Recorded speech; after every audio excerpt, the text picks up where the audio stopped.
All right, this person says, I appreciate your perspective, John.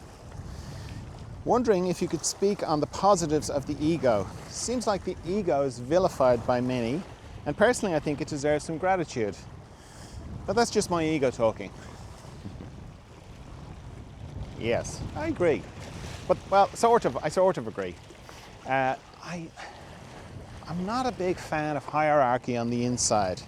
I just don't think it helps, and it's not very compassionate. My sense is that there are certainly different parts of us on the inside, and it's helpful to recognize that and to accept that, and to not kind of, because when you do that, then you can understand why you behave irrationally, and we all behave irrationally, and we do things and we don't know why we do them. But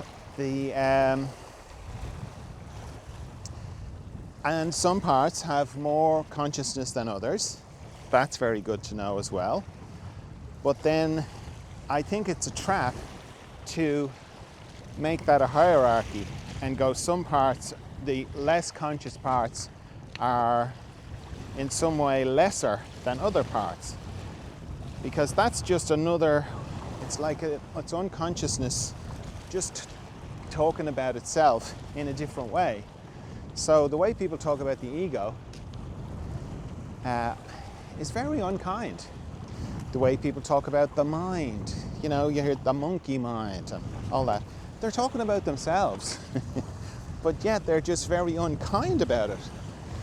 So I'm not a big fan of that. I'm equally not a big fan of the higher self with this kind of reverence, because that's just a very coded way of, again, not being kind or compassionate to another part of yourself.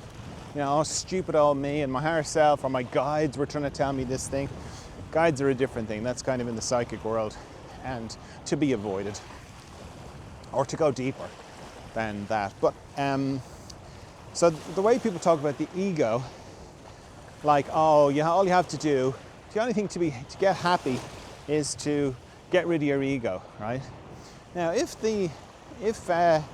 your ego is actually just a part of you that's quite unconscious, or is not as conscious as other parts, that's very hard to hear that. How is that part going to get more conscious if you're trash talking it the whole time?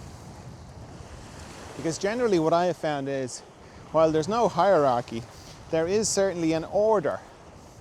And the least conscious parts are the parts that have to interface with existence. So those are the parts that don't have the bigger picture, that have to, talk to the postman, pay the gas bill, figure out about geopolitics, and have an opinion on them so they can trot out at dinner parties, and all the rest of it, okay? So those are the parts that have to interface and deal with everything, and they're the least resourced. And we badmouth them the whole time, if we think in terms of hierarchy. All the wounded parts, the trauma, they're all at the front. So it's not compassionate. And I don't mean compassionate in a kind of a hallmark kind of way. I mean compassion being a true expression of your true nature, to